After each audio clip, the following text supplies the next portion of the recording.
మిత్రులారా,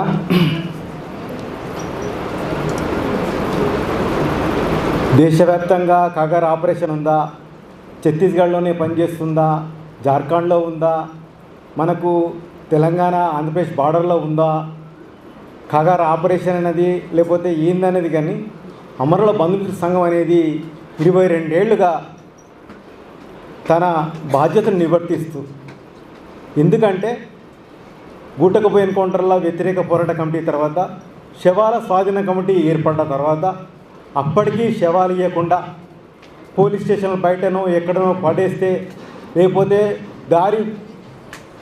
దారికి ఇరువైపులా పాడేస్తూ చేస్తున్న క్రమం నుండి లేదు, శవాలకు హక్కులు ఉంటాయి, శవాలను ఖచ్చితంగా గౌరవించాలనే ఒక ఉద్దేశంతో బంధుమిత్రులు, కొంతమంది బుద్ధిజీవులు అందరూ కలిసి అమరుల బంధుమిత్రుల సంఘాన్ని ఏర్పాటు చేసుకోవడం జరిగింది.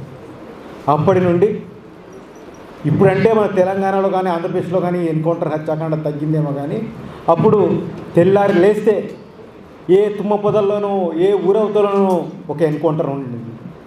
ఆ శవాన్ని తెచ్చుకోవడం, కుటుంబ సభ్యులకు ఇవ్వడం, గౌరవంగా దాన్ని అంత్యక్రియలు నిర్వహించడం అనేది తన బాధ్యతగా కొనసాగింది. రాను రాను మనం మాధవ్ ఎన్కౌంటర్ చూసినట్టయితే చిన్న పాలకులో జరిగిన ఎన్కౌంటర్ పోవడానికే చాలా కష్టమైంది. దాన్ని ఎటు తీసుకొస్తున్నారో స్పష్టం లేదు. మొత్తంగా 2-3 రోజులు శవాన్ని అటు దింపి ఇటు తిప్పి లాస్ట్కు శవాలను చాలా డ్యామేజ్ అయిపోయిన తర్వాతనే యాప్రాలు రావడం జరిగింది. అట్లా శవాలను కుళ్ళబెట్టే విధానం అనేది మళ్ళీ ప్రభుత్వాలు నేర్చుకున్నాయి. చివరికి మొన్న ఈ మధ్యకాలంలో 2-3 ఏళ్ల క్రితం అనుకుంటా బరంపురంలో సోని, ఇంకొక అతని పేరు నాకు గుర్తులేదు, వాళ్ళ ఎన్కౌంటర్కు వరంగల్ నుంచి అమరుల బంధు సంఘం, ఆంధ్ర నుంచి చంద్రశేఖరు, తెలంగాణ నుంచి నేను ఇద్దరం కలిసి బరంపురం వెళ్తే శవాలు వాళ్ళ దగ్గర ఉన్నాయి. డిఎస్పీని అడిగితే ముందు ఇస్తామన్నాడు. తర్వాత కొద్దిసేపు అయిన తర్వాత వాళ్ళు చాలామందిని చెప్పారు కాబట్టి శవాలు ఇవ్వం, ముక్కలుగా వేసి రోడ్డుకి ఇరువైపులా వేస్తాం. ఇది వాళ్ళు మాట్లాడిన తీరు. ఇక చివరికి మేము మీ ఇష్టం, మరి మేము కోర్టుకు వెళ్ళి ఏవైతే అది చేసుకుంటామని చెప్పి వస్తే అప్పుడు ఆ శవాలను కూడా ఇస్తే, ఆ శవాలను తీసుకున్న తర్వాత మేము కనీసం మమ్మల్ని ఒక 2 గంటల పాటు పోలీస్ వ్యాన్ వెంబడించిందంటే మమ్మల్ని ఒక రకంగా మీరు ఎంత తొందరగా ఇక్కడి నుంచి వెళ్ళిపోతారని చెప్పి తరిమినట్టుగా అనిపించింది. శవాలను తీసుకోవడం, శవాల్ని జాగ్రత్తగా కుటుంబ సభ్యులకు అప్పగించడం, శవాలకు దహన సంస్కరణలు గౌరవంగా చేయడం కూడా నేరం అయిపోయిన కాలంలో మనం నేడు ఆపరేషన్ కాగార్ని చూస్తున్నాం. కానీ ఈ 22 ఏళ్ల కాలంలో మనం అందరం ఒప్పుకోకపోయినా అమరుల బంధుమిత్ర సంఘం ఎంత శవాళ్ళు ఎంత డీకంపోజ్ చేసినా, వాటిని ఎంతటి చేసినా కానీ వాటిని తీసుకొచ్చి గౌరవంగా వాటిని చివరి కార్యక్రమాలు నిర్వహిస్తున్నందుకు మనందరం అమరుల బంధుమిత్ర సంఘానికి కృతజ్ఞతలు చెప్పాల్సిందే. ఎందుకంటే ప్రతి మనిషి పుడతాడు, జీవిస్తాడు, మరణిస్తాడు. కానీ మనం మధ్యలో మనకు ఒక ఆశయం చేరువవుతుంది. ఆ ఆశయం అనేది మన సొంత విషయాలను కూడా పక్కకు పెడతాం, మన సొంత ఆస్తులను పక్క పెడతాం, మన సొంత సంబంధాలను పక్క పెడతాం, రక్త సంబంధాలను పక్క పెడతాం. కానీ ఒక ఆశయం కోసం ప్రాణం ఇస్తాం. ఆ ప్రాణం ఇవ్వడం కోసం ఎక్కడికో పోతాం, మన గుర్తింపు లేదు, అడ్రస్ లేదు, కానీ అక్కడ శవాన్ని కూడా అది మన ప్రాణాన్ని కూడా ఇచ్చేస్తాం. అట్లా మన ప్రాణానికి కూడా ఆ లక్ష్యం యొక్క ఆ కమిట్మెంట్ తోటి పనిచేస్తాం. అట్లా పనిచేసే క్రమంలోనే ఆ సిద్ధాంతం యొక్క విలువను, ఆ గుర్తింపును ఎవరైతే విప్లవకారులు ఉన్నారో, ఉద్యమకారులు ఉన్నారో దాన్ని తను అవగాహన చేసుకొని ఈ సమాజంలో ఒక దోపిడీ లేని సమాజాన్ని, ఈ సమాజంలో ఒక మంచితనాన్ని, ఈ సమాజంలో సమాజాన్ని దోపిడీ లేకుండా ఉండాలన్న విషయాన్ని మనందరం తీసుకురావడం కోసం వాళ్ళు ఎన్ని కష్టాలకు వచ్చో ఉద్యమాలు కొనసాగిస్తున్నారు. ఇంతకుముందు అంజమ్మ చెప్పినట్టుగా నిన్న 12 మంది గడ్చిరోలి ఎన్కౌంటర్ అంటే ఒకరో ఇద్దరు అనేది అది పోయింది మన దగ్గర. 10, 20, 30, 40 అనే స్థితికి వచ్చేసింది. ఎంత దారుణం అంటే అసలు ఇవేమి లెక్కలు. ఎవరైనా సరే, ప్రొఫెసర్ అరగోపాలాలు ఉన్నారు, చాలామంది ఎంతోమంది బుద్ధిజీవులు ఉన్నారు, వాళ్ళు ఉద్యమకారులుగా పనిచేసినప్పటికీ వాళ్ళకు ఒక రాజకీయ లక్ష్యం ఉంది. అదొక రాజకీయ పార్టీ. ఏమైనా హింసాత్మక సంఘటనలు జరగకుండా, ఘటనలు జరగకుండా, ముఖ్యంగా బూటకపు ఎన్నుకోండి హత్యాకాండ జరగకుండా ఒక శాంతి చర్చలు జరపాలి. శాంతి చర్చలు జరిపి ఒక మనుషుల ప్రాణాలు నిలబెట్టాలనే ఒక దశాబ్దకాల సుదీర్ఘ ప్రయత్నం వల్ల చర్చలు జరిగినాయి. కానీ ఆ చర్చలకు అర్థం లేకుండా పోయింది. నిత్యం ఇప్పుడు మన ఉమ్మడి ఆంధ్రప్రదేశ్ కావచ్చు, లేదా తెలంగాణ ఆంధ్రప్రదేశ్లో కావచ్చు, ఉద్యమం తక్కువ ఉందేమో కానీ నిరంతరంగా ఏదైతే దండకారణ్యం ప్రాంతంలో ఆదివాసీ ఉద్యమాలు కావచ్చు, లేకపోతే విప్లవోద్యమాలు బలంగా ఉన్న చోట నిత్యం ఏదో రకమైన రాజ్యహింస, నెత్తురుటెరులు కొనసాగుతూనే ఉన్నాయి. అసలు ఎంతమంది ఏ విధంగా చనిపోతున్నారో ఎవరం కూడా చెప్పలేం. ఇంతకుముందు అంజమ్మ మాట్లాడినట్టు ఆదివాసులు మగవాళ్ళు అయితే ఆధార్ కార్డు లేకుండా బయటికి పోతే, అడవిలో పోతే చంపబడతారు. మహిళలు కట్టెల కోసమో మహువా కోసం బయటికి వెళ్ళినా కానీ వాళ్ళు ఒక శరీరం మీద పరీక్షకు నెట్టబడతారు. వాళ్ళ పర్సనల్ పార్ట్ మీద పాలు ఉన్నాయా లేదని పరీక్ష పెడుతున్నారు. ఎంతటి దుర్మార్గమైన స్థితి. ఆదివాసులు మనుషులు కాదా? నువ్వు ఆ ఉద్యమం అక్కడ వేలునుకుండి అది కొనసాగుతుందంటే దానికి సంబంధించి నువ్వు మాట్లాడాలి. కానీ అక్కడ ఉన్న ఆదివాసుల పట్ల నువ్వు ప్రవర్తిస్తున్న తీరు సభ్య సమాజం కాదు. ఎవ్వరు కూడా మనసున్న వాళ్ళు దాన్ని హర్షించలే. ఆ విధంగా అసలు ఎవ్వరు కనిపించినా అతను ఒక ఎన్కౌంటర్లో అయితే అతన్ని దారి చూపెట్టడానికి అడవిలోకి తీసుకెళ్లారు. అతను ముందు నడుస్తున్నాడు, వెనక నుంచి కాల్చిపారేసి చంపేసింది.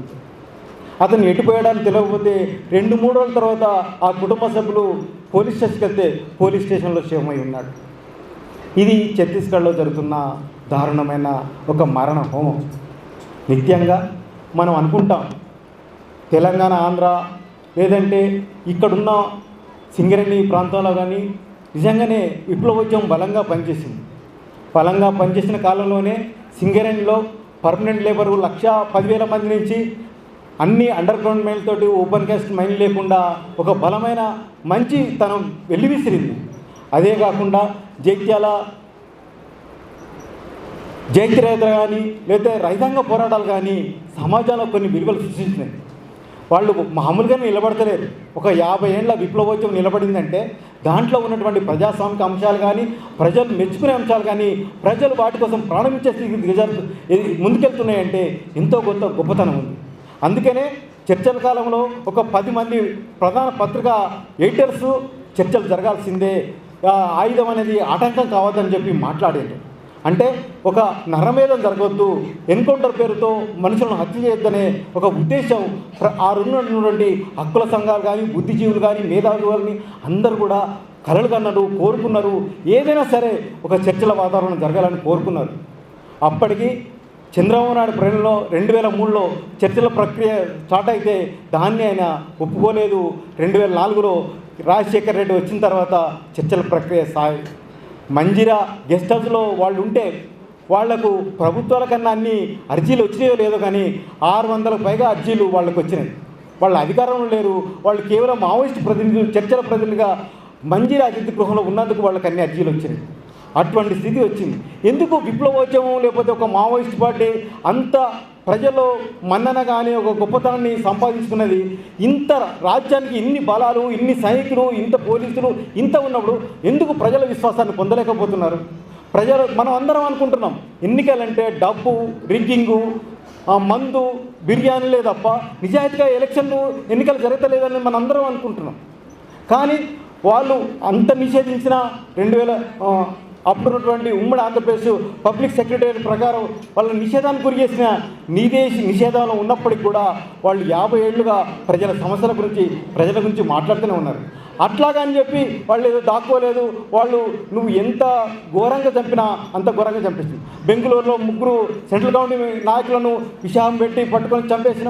అంతెందుకు, ఈ కోళ్ళ మార్క్ ఎన్కౌంటర్లో మొన్న మార్చి 16న జరిగినటువంటి 4 అహిరి తాలూకా గడ్చిరోళ్ళ దగ్గరికి వెళ్తే ఆ ఊర్లో అక్కడ ఉన్నటువంటి వాళ్ళు పోలీసులతో కలిసిపోయి విషాహారం ఇచ్చి నలుగురు చనిపోయారు.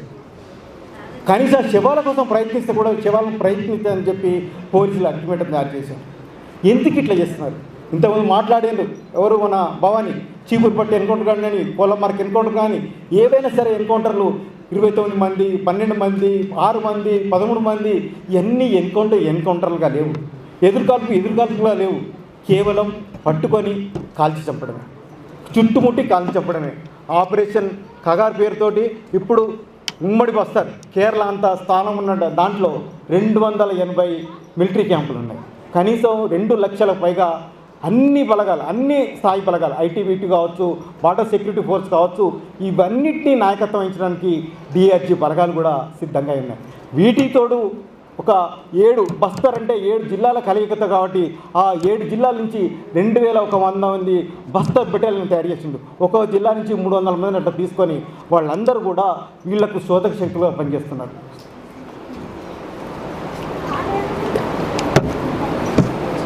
గ్రామాల్లో పట, ఆదివాసీ గ్రామాల్లో పట ఏ సంఘాలు ఉన్నాయి, ఎవరు పనిచేస్తున్నారు, ఎవరు సంఘ నాయకులు ఏమనేది కూడా సుమారు బయటికి రాకుండా ఉంటే దానికోసం అని చెప్పి బస్తర్ బెటాలియన్ పేరుతో డిఆర్జీ బలగాల పేరుతో వాళ్ళనే సమాచారం తీసుకొని ఆ సమాచారం ప్రకారమే ఈ ఏదైతే జనవరి 1 నుంచి ఇప్పటి వరకు జరిగిన అన్ని ఎన్కౌంటర్లు కూడా అదే చెప్తారు. ఏ ఎన్కౌంటర్ కూడా ఎదురుకాల్పులు కాదు. మనము చోటా బేడియా ఎన్కౌంటర్ అంటే సుందర్ రాజ్ బస్తర్ ఐజీ మార్చి 1 నాడు, ఏప్రిల్ 1 నాడు మా బలగాలన్నీ బయలుదేరినాయి కుమ్మింగ్కి. మాకు అనుమానాలున్న ఇక్కడ పీల్చే దళ ఉందని చెప్పి అంటున్నారు. 1వ రోజు అయిపోద్ది, 2వ రోజు నాడు వాళ్ళని ఎన్సర్కిల్ చేస్తారు, కాల్పులు జరుగుతాయి. అందులో 3 మాత్రమే చనిపోతారు. ఆ తర్వాత 10 మంది ఆదివాసులను తీసుకొచ్చి అదే ఎన్కౌంటర్ పేరుతో చంపేసేసి 13 ఎన్కౌంటర్లో చనిపోయినట్టు. అదే విషయాన్ని సామాజిక కార్యకర్త బేలాబాటియా ప్రజల ముందు తీసుకొచ్చి ఏంది ఇది విధానం, ముఖ్యంగా నిజమైన ఎన్కౌంటర్ అంటే వాళ్ళు కలుస్తారు వీళ్ళు కలుస్తారు అది అనుకోవచ్చు, కానీ ఆ గ్రామస్తులను తీసుకొచ్చి నువ్వు ఎన్కౌంటర్ పేరుతో ఎందుకు చంపుతున్నావు? మే 30 నాడు కూడా జరిగిన ఘటన కూడా ఇదే. వాళ్ళు తునిగాకి ఏరడానికి అడవిలోకి పోతే అప్పటికే పట్టుకున్న 30 మందిలో నుంచి 12 మందిని తీసుకొచ్చి కాల్చిపరేసి ఎన్కౌంటర్ అంటున్నారు. ఇట్లా ఏదైతే మనం ఆపరేషన్ కగార్ అంటున్నామో ఆపరేషన్ కగార్ పేరుతోటి ఆదివాసుల హననం జరుగుతున్నది. ఆదివాసుల హననం ఇప్పటి నుంచి జరగలేదు. 2005 1991 నుంచి కూడా జరిగింది. అప్పుడు ఒక అభియాన్ స్టార్ట్ చేసింది. అభియాన్లో అప్పుడు అంతా కూడా ప్రభుత్వ గుండాలు లంపెన్ సెక్షన్ పెట్టుకొని ఎవరైతే ఆదివాసీ గ్రామాల్లో పూట సంఘంతో సంబంధం ఉన్న వాళ్ళ ఇళ్ల మీదకి దాడి చేయడం, ఆ ఇల్లు కాలబెట్టడం అనే స్థితి 1990 నుంచి 2005 వరకు కొనసాగింది.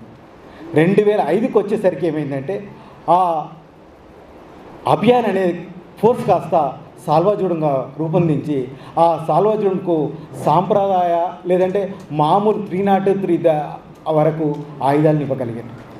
కానీ ఎప్పుడైతే 2005 నుంచి 2009 వరకు జరిగిన అట్రాసిటీస్ ఉన్నాయంటే వాటిని తట్టుకోవడం చాలా కష్టమైంది. ఎందుకంటే గ్రామాల మీద దాడి చేస్తారు, వాళ్ళకి ఎవరు కావాలితే వాళ్ళని తీసుకుంటారు, పట్టుకొని పోతూ ఉంటారు. పట్టుకొని పోతూ ఉండే క్రమంలో సింగారం ఎన్కౌంటర్ అదే పట్టుకొని పోతున్న క్రమంలో కూడా 3 ఆదివాసీ మహిళలు ఉంటారు. వాళ్ళని పక్కకు తీసుకొని వాళ్ళ మీద అత్యాచారం చేస్తారు. సామూహిక అత్యాచారం చేసిన తర్వాత అందరినీ పారిపోమంటారు. ఆ పారిపోయే క్రమంలో పూట 3 బతికి వచ్చిన వాళ్ళు సింగారం ఎన్కౌంటర్ తర్వాత మేము ఫ్యాక్ట్ ఫైండింగ్కి వెళ్తే వాళ్ళు వచ్చి మాకు చెప్పినాయి 17 మందిని పట్టుకొని కాల్చే క్రమంలో పూట వాళ్ళని పారిపోమంటే మేము 3 మాత్రమే సేఫ్ అయిపోయి గ్రామాలకు చేరుకున్నాం, మిగతా వాళ్ళందరూ చచ్చిపోయారు.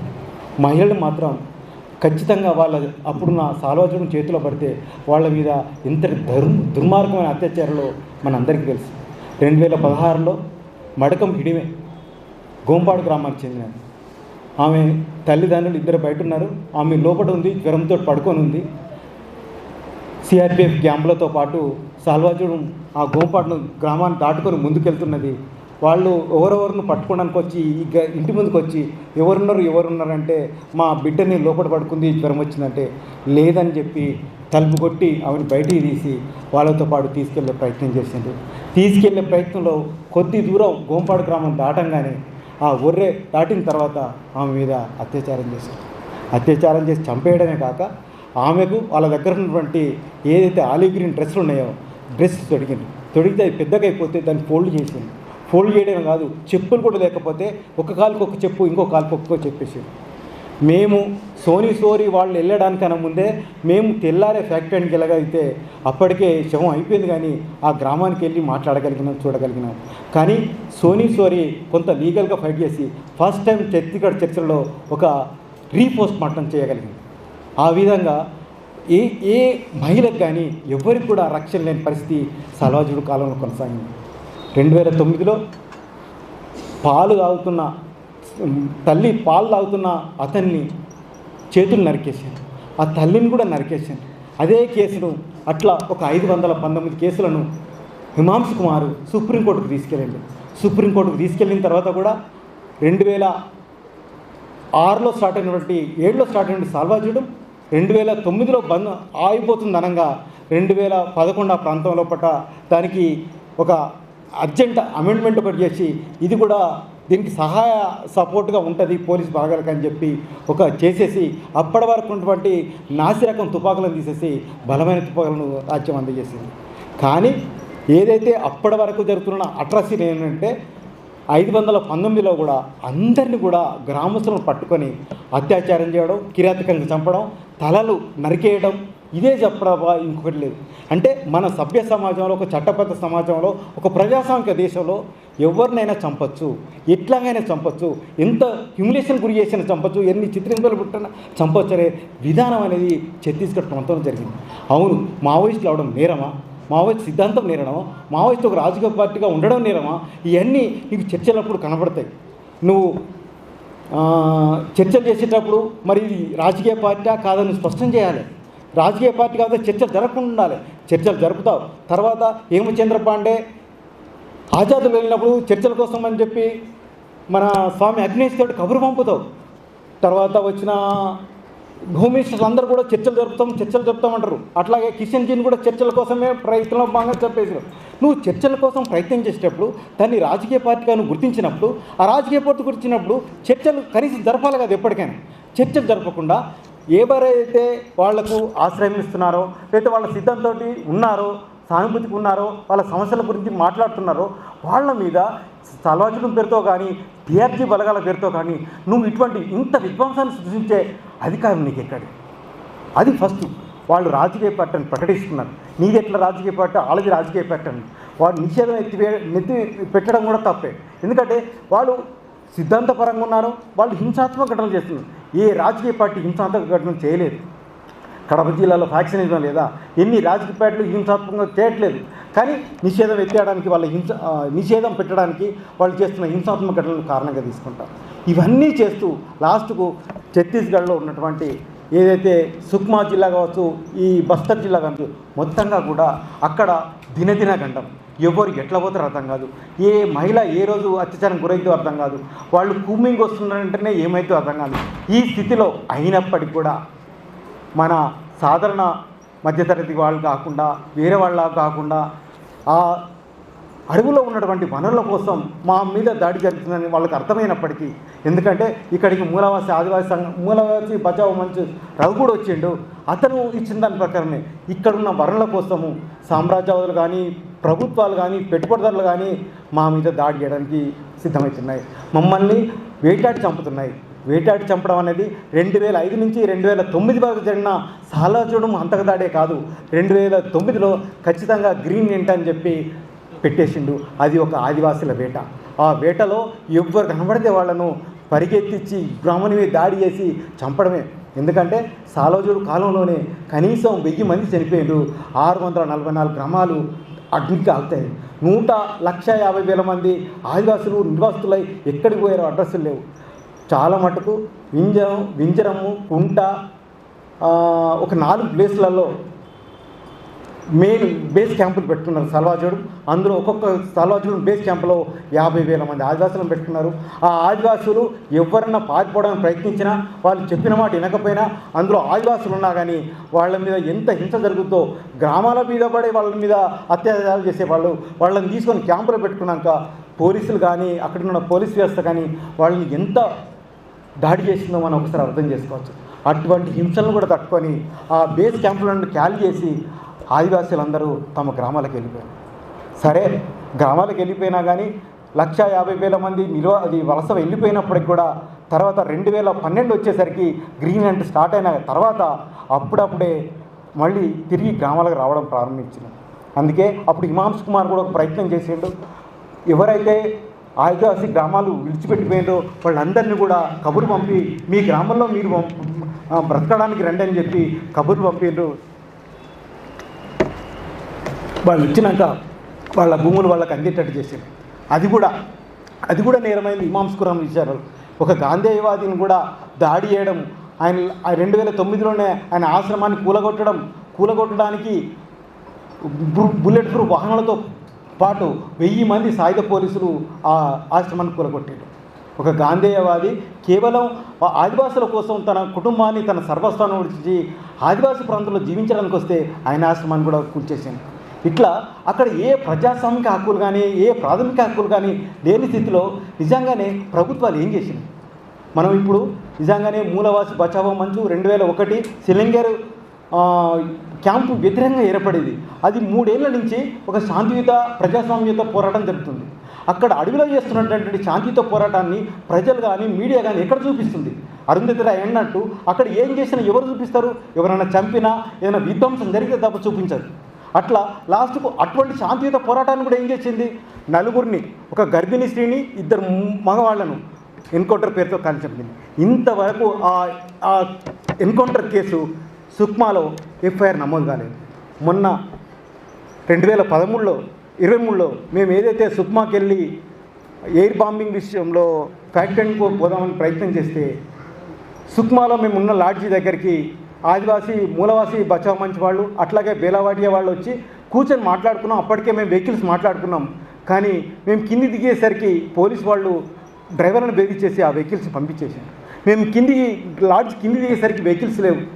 ఏంటని పరిస్థితి అంటే మళ్ళీ అప్పుడు ఉన్నటువంటి అక్కడ పాత్రికేయ మిత్రుల ద్వారా మేము కొత్త వెహికల్స్ తెప్పించుకొని మళ్ళీ ఇదైనా గొడవ అవుతుందని చెప్పి సుక్మా ఆఫీస్కి పోయింది. సుక్మా ఎస్పీ ఆఫీస్కి పోయి ఎస్పీతో కూర్చొని బేలాబాటే మేమందరం కూడా మేము పోతున్నాం, మీరు మాకు ఎటువంటి ఆటంకపరచొద్దని చెప్పినాం. మేమేం చేయమో అది అన్నారు. సరేనైనా అప్పటికి కూడా ఆమె అడిగింది, మరి ఇట్లా సిలింగేర్ ప్రాంతంలో 3 ఎన్కౌంటర్ పేరుతో చంపారు కదా, ఇప్పటికైనా ఎఫ్ఐఆర్ నమోదు చేశారా? చేస్తున్నాం మేడం. ఇంతవరకు కూడా అదే మనకు ఆఫ్ ది రికార్డ్ తెలిసినవి ఏంటంటే బాధిత కుటుంబాలేమో ఒక్కొక్క వ్యక్తి ₹1,00,00,000 డిమాండ్ చేయడం, ఉన్నటువంటి అధికారంలో ఉన్న అప్పుడున్న భూపేష్ బాగల్ ప్రభుత్వం ఏమో కేవలం 10,000 ఇస్తానన్న దగ్గర అది అక్కడ ఆగిపోయింది. ఇంతవరకు ఎఫ్ఐఆర్ నమోదు కాలేదు. ఇటువంటి స్థితిలో మేము మా 2013లో పూట ఏదైతే ఈ ఎయిర్ బాంబింగ్ విషయంలో మేము ఫ్యాక్ట్ ఫైండ్ చేయడానికి ప్రయత్నం చేసినామో దానికి సంబంధించి మమ్మల్ని ఎక్కడ కూడా పోనీయలేదు. ప్రతి 2 కిలోమీటర్లకు ఒక క్యాంపు. ఆ క్యాంపు దగ్గరగా ఖచ్చితంగా మా 3 వెహికల్స్ ఆపేస్తారు. మా 3కు ముందు ఒక 3-6 ఆపుతారు. అప్పుడు సీరియస్గా చెక్ చేయరు. ఆటోలను అడ్మిన్స్ వచ్చే వెహికల్స్ పంపిస్తున్నారు. మనకు టైం గడిచిపోవాలి. సుమారు 6-7 గడిచిపోయింది. మేము కుంట చేరేసరికి మాకు సాయంత్రం 6 అయింది. 6 అయ్యేసరికి అప్పటికి మీరు ముందుకు వెళ్తే చాలా డేంజర్ అని చెప్పారు. అదే సమయంలో ఆ 3 జీప్ డ్రైవర్లను బెదిరించేస్తే మా సామాన్లన్నీ అక్కడ కింద పెట్టేసేసి వాళ్ళు ఆ సామాన్లు వెహికల్ తీసుకొని వెళ్ళిపోయాను. కేవలం మాకు అక్కడ భోజనం కూడా లేదు. హోటల్స్కి వెళ్తే హోటల్ కూడా బంద్ చేసేది. తీరా బేలాబాటియా ఎవరో ఒక వ్యక్తితోటి ఒక ఇంట్లో భోజనం కోసం ఏర్పాటు చేస్తే తీసుకున్న వెహికల్ మళ్ళీ సీజ్ చేసిండ్రు. అంతా కలిసి మమ్మల్ని అందరినీ తీసుకొచ్చి ఆ బస్ స్టాండ్ పక్కన ఒక షెల్టర్ ఉంటే అందరినీ రాత్రి అంతా పెట్టి చుట్టూలా కనీసం ఒక 4 టీములు పోలీసు వాళ్ళు మొత్తం కొంచెం మమ్మల్ని ఎటు కదలనీయకుండా ఉండి మళ్ళీ మమ్మల్ని తీసుకొచ్చి సుక్మా లేదా ఇటు వెనకకి పంపించేసిండ్రు.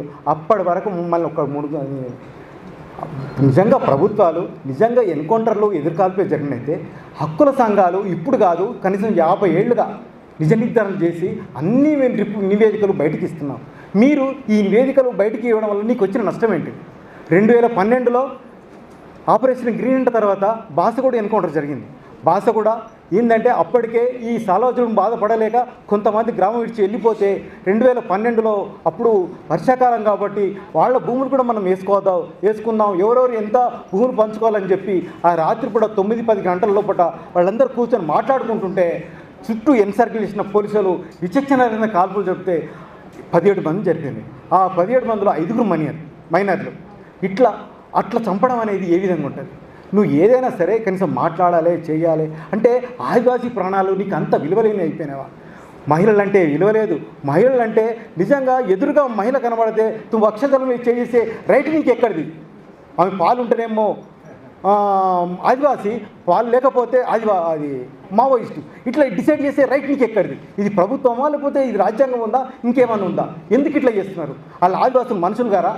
ఏంది ప్రభుత్వం ఏం చేస్తున్నది? కాంగ్రెస్ ప్రభుత్వాలు కావచ్చు, బీజేపీ ప్రభుత్వాలు కావచ్చు, ఎందుకు మనందరం ఆలోచించకుండా, మనం ప్రశ్నించకుండా ఉంటున్నాం? ఇది ప్రజాస్వామ్యంలో జరగాల్సిన పనులా? ఇది నిజంగా అనుమానం ఉంటే ఇప్పుడు మనం సపోజ్ ఎక్కడికైనా సూపర్ మార్కెట్ వెళ్తే మెటల్ డిటెక్టర్తో చెక్ చేసుకుంటారు, మనకు కూడా ఇబ్బంది లేదా వెళ్ళిపోతున్నాం. కానీ పర్సనల్ పార్ట్స్ మీద చేయలేసి చెక్ చేసే రైట్ ఎక్కడిది? ఇది ఒక ప్రజాస్వామ్య దేశంలో బతుకుతున్నామా? దీన్ని మనం అందరూ ప్రశ్నించాలి. ఇది కాకుండా ఇప్పుడు లేటెస్ట్గా జనవరి 1 నుంచి కడార్ పేరుతోటి మనకు ఒక మొత్తం అంటే ఈ కగారు సంబంధించి ముందు మనం వెళ్ళాలంటే ఆపరేషన్ అనకొండ ఏదైతే 600 గుట్టలతోటి సరెండా ఫారెస్ట్ ఉందో జార్ఖండ్ లోపల, దాని లోపల అక్కడ అది వాళ్ళ భాషలో అనుకుంటే అది ఆ బెల్ట్కి సంబంధించి వాళ్ళు హెడ్ క్వార్టర్గా భావించినట్టుగా పేపర్లో చూసినాం. దాని మీద ప్రతి గ్రామం లోపల వాళ్ళు దాడి చేయడం కోసం ఒక్కసారిగా 10,000 మంది ఒక వరుస పెట్టి మొత్తం గ్రామాల నుంచి వెళ్ళిపోతారు. మళ్ళీ ఇంకో గ్రామాల నుంచి ఇంకో వైపు నుంచి వస్తారు. ఇట్లా వస్తూ ఎవరికి కనిపించిన వాళ్ళను లాస్ట్కు చివరికి ఆ ఆపరేషన్ అనకుండా స్థితిలో ఏంటంటే ఒక గ్రామానికి వచ్చినటువంటి ఒక 1000 మందో లేదా 500 మంది పోలీసులు ఆ గ్రామం చుట్టూ డేరాలు వేసుకుంటారు. ఆ గ్రామం చుట్టూ ఎవరు గ్రామం నుంచి బయటికి పోవద్దు, గ్రామంలోనే ఉండాలి. రాత్రిపూట అయిన తర్వాతనే ఒక చర్చో లేదా పెద్ద ఇల్లు ఉంటుంది, ఆడవాళ్ళకో ఇల్లు మగవాళ్ళకో ఇల్లు ఉంటుంది, అందరూ అందులో ఉండాలి. రాత్రిపూట ఎవరికి ఇది వచ్చినా బయటికి వెళ్ళడం లేదు. పొద్దున పూట వాళ్ళు తీసేంత వరకు ఎవరైనా గొడవ చేస్తే కూడా ఆయన గొడవ చేసిన బయటికి తీసేసి నిర్దాక్షిణ్యం కాల్చి పారేస్తారు. ఇది ఆపరేషన్ అనకొండ పరిస్థితి. అట్లా చేసేది. అట్లా ఇప్పుడు కూడా ఏదైతే ఆపరేషన్ కగారు పేరుతోటి 1400, 2000 ఒక్కసారిగా ఆదివాసీ ప్రాంతాలకు ఒక గూడెలు ఎంత 50 నుంచి 70 మంది 100 మంది ఉంటారు. మహా అయితే 10-12 గుడిసెలు ఉంటాయి. వాళ్ళ మీదికి ఒక్కసారి 1500 పోలీసులు వస్తే వాళ్ళు ఏం చెప్పుకుంటారు? వాళ్ళని ఎవరిని ఏం చేస్తారని ఎవరు చూస్తారు? అసలు ఇది నిజంగా ఒక స్వతంత్ర భారతదేశమా? భారతదేశంలో ఆదివాసులకు ఏమో హక్కులు లేవా? బొజ్జతరంగా బతుకున్నప్పుడు ఆదివాసులు నగరానికి వస్తే ఒక 26 మందిని అరెస్ట్ చేసిండ్రు. అంటే హైదరాబాద్ అనేది ఆదివాసులకు నిషేధ ప్రాంతమా? అట్లా ఆదివాసీ ప్రాంతాల్లో పండడం అనేది వాళ్ళకి హక్కులు లేవా? ఇవంతా బుద్ధిజీవులకు మనం అందరం అడగాలి. ఎందుకంటే మొన్న వచ్చినటువంటి రఘు కావచ్చు లేకపోతే ఇంకొకతను వాళ్ళు స్పష్టంగా చెప్పిండ్రు, మా ప్రాంతాల లోపల మమ్మల్ని బతకనియడం లేదు, మాకు ఎటువంటి రైట్స్ లేవు, మేము ఆధార్ కార్డు పెట్టుకొని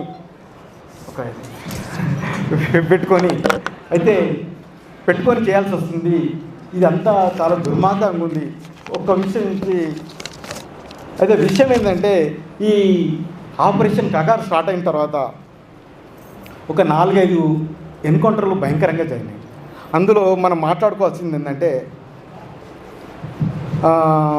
కోర్చిల్ ఎన్కౌంటర్ ఒకటి, తర్వాత చీపురుపట్టి ఎన్కౌంటర్ అంటే చీపురుపట్టి ఎన్కౌంటర్లో ఆల్రెడీ అనారోగ్యంతో లేదా గ్రామం వ్యవసాయంలో పనిచేయడానికో 2 పార్టీకి సంబంధించిన వాళ్ళు ఉండి డే టైం అంతా పనిచేస్తూ రాత్రిపూట తాలిపేరు నది పక్కన వాళ్ళు రెస్ట్ తీసుకుంటారు. దానికి సంబంధించే వేరే గ్రామాల నుంచి వచ్చిన వాళ్ళు మళ్ళీ ఒక 2 వాళ్ళు కూడా కలిసిండ్రు. అయితే ఈ ప్రధానంగా ముందు ఇద్దరిని పట్టుకొని చెట్టుకు వేలాడదీసి కత్తులతోటి వాళ్ళను కోస్తుంటే తట్టుకోలేని ఆదివాసీ మహిళలు 2 ముందుకొచ్చే ఎన్కౌంటర్లో 6 మరణించిందిగా ప్రకటించారు.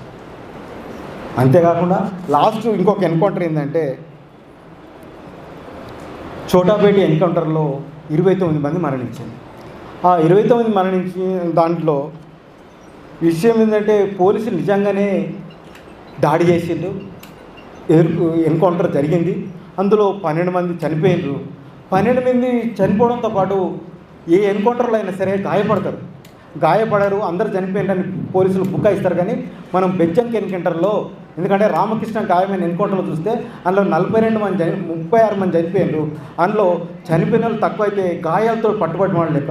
చిలకక్క అయితే పక్కకు పోయి నిరాయుధంగా దొరికింది, ఆమెను కూడా చంపేసింది. అట్లా ఈ 12 మంది చనిపోయి 6 గాయాలతో ఉంటే ఈ చోటాపేట ఎన్కౌంటర్లో ఆ 6 కూడా చిత్రహింసలు పెట్టి అక్కడ ఉన్నటువంటి ఏదైతే వాళ్ళు స్తూపం కట్టుకున్నారో స్తూపం కాడికి తీసుకుపోయి కాల్చి చంపిన తర్వాత ఆ వాళ్ళని తీసుకొని వాళ్ళు ఏదైతే టాటా ఏసీ వెహికల్ వేసుకున్నారో ఆ వెహికల్ దగ్గరికి వీళ్ళని తీసుకుపోవడం కోసం ఆదివాసులను పిలిపించి మోపించుకొని వెహికల్ దగ్గరికి పోగానే ఈ శవాలను వేయగానే వీళ్ళని కూడా అదే చంపేసి వీళ్ళని కూడా ఏసీలు వేసుకొని వెళ్ళిపోయారు. ఆ చోటాపేట గ్రామం ఏమైందంటే మొత్తంగా ఆ రక్తము వీళ్ళ రక్తం కలిసి మొత్తం దారంతా రక్తమైంది. అంత దారుణంగా జరుగుతుంది. ఆపరేషన్ కగారు అనేది మామూలుగా జరగడం లేదు. మొత్తంగా మనందరం మాట్లాడాల్సింది, ప్రశ్నించాల్సింది. ఎందుకంటే ఆపరేషన్ కగారు అనేది నిత్యం ప్రతి 2 కిలోమీటర్ల క్యాంప్. ఆ క్యాంప్ ఎట్లా అంటే ఈ క్యాంపులో ఉన్న వాళ్ళు ఈ చుట్టూ 2-3 గ్రామాలలో నేను ఎటు మూవ్ అవుతున్నా, నేను పెళ్ళికి పోతున్నా, ఊరికి పోతున్నా, దవాఖాన పోతున్నా, ఆధార్ కార్డు పెట్టి మరీ చెప్పిపోవాలి. అక్కడ రిజిస్టర్ ఉంటుంది. ఎవరన్నా చెప్పకుండా పోతే వాళ్ళని చంపేయచ్చు. ఇది ఉన్నటువంటి పాలన. కాబట్టి బుద్ధిజీవులుగా మనం ఆలోచించాల్సిందంటే వాళ్ళు అడుగుతున్నారు, ఇది ఆపరేషన్ కగారు పేరుతోటి మా మీద మొత్తం మానవ హననం జరుగుతుంది, మమ్మల్ని మనుషులుగా గుర్తించడం లేదు, వెంటాడి చంపుతున్నారు. మీరు బుద్ధిజీవులుగా మీరు అందరూ ఉన్నారు, మీరు ఇక్కడ ఎంతో చేసి ఉండొచ్చు, మా గురించి కూడా మాట్లాడండి, ప్రశ్నించండి. మేము మొత్తం అసలు మహిళలు అనేది లేకుండా, పురుషులు అనేది లేకుండా అందరం కూడా ఎప్పుడు ఏం జరుగుతుందో భయంగా ఉన్నాం. ఇప్పటికి 5 సార్లు బాంబింగ్ జరిగింది. 2001 నుంచి ఇప్పటి వరకు 5 సార్లు బాంబింగ్ జరిగింది. ఆ బాంబింగ్లో లాస్ట్ టైం మాత్రం పొట్టెం పేరు గుర్తొస్తలే కానీ ఒక మహిళ చనిపోయింది. పొట్టెం ఉంగ చనిపోయింది. ఆమె మాత్రం బాంబు పడ్డందుకు చనిపోయింది. అక్కడ దాడి చేయడం, ఆ గ్రామాల మీద దాడి చేయడం ఎట్లంటే ఒకవైపు ఏమో బాంబులు పడుతూనే ఉంటాయి హెలికాప్టర్ల నుంచి, డ్రోన్ల నుంచి, ఇంకోవైపు నుంచేమో హెలికాప్టర్లు తీసుకొని మిషన్ ర్యాపిడ్ ఫైరింగ్ తోటి ఎవరు బయట ఉంటే వాళ్ళ మీద కాల్పులు జరుపుతూ వెళ్ళిపోతారు. వాళ్ళందరూ గ్రామాల్లో పోటీ చేలల్లో దాక్కోవాల్సింది. ఎందుకు ఇట్లా వేటాడుతున్నావు?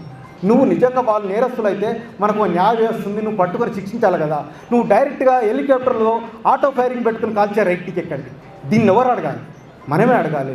ఇది హక్కుల సంఘాలు కానీ బుద్ధిజీవులుగా మనందరం ఉంది. మన పక్కన ఉన్న ఆదివాసులు నిత్యం వేటాడబడుతున్నారు. వాళ్ళ జీవితాలు కాకుండా పోతున్నాయి.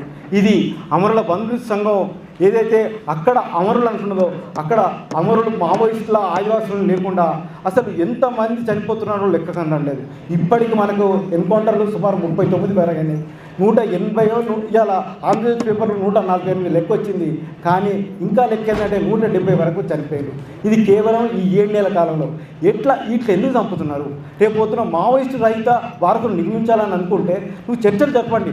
మావోయిస్టు సిద్ధాంతం తప్ప, ఆచరణ తప్ప ఏం జరిగిందో నువ్వు ఒకవైపు చర్చలు స్టార్ట్ చేసినావు కదా. మన దేశంలో చాలామంది బుద్ధిజీవులు ఉన్నారు ఒక శాంతియుత వాతావరణాన్ని తీసుకురావడానికి. అటువంటి ప్రయత్నం చేయకుండా ఈ మానవ హరణాన్ని నరహరణాన్ని ఎట్లా కొనసాగిస్తావు? అట్లా ప్రభుత్వ హక్కులు లేవు అని రాజ్యాంగం చెప్తుంది. హక్కుల సంఘాలుగా మేము చెప్తున్నాం. ఇది ఒక రకంగా మనుషులను నిరభ్యంతరంగా నరసంహారం చేయడమే. ఇది సరైన కాదు. ప్రజాస్వామిక దేశంలో చేయకూడని ప్రభుత్వాలు చేస్తున్నాయి. ముఖ్యంగా ఇక్కడున్న అన్ని బుద్ధిజీవులు కానీ రాజకీయ పార్టీలు కానీ ఇప్పుడు ఏదో ఛత్తీస్గఢ్లో జరుగుతుందని మనం మాట్లాడుకుంటూ ఉండొద్దు. అందరం మాట్లాడాలి. మాట్లాడడం ద్వారానే అక్కడ జరుగుతున్న నరసంహారాన్ని ఆపొచ్చనే విషయాన్ని తెలియజేస్తూ ఈ అవకాశం ఇచ్చిన అమరుల పరిస్థితికి కృతజ్ఞతలు చెప్తూ ముగిస్తున్నాను.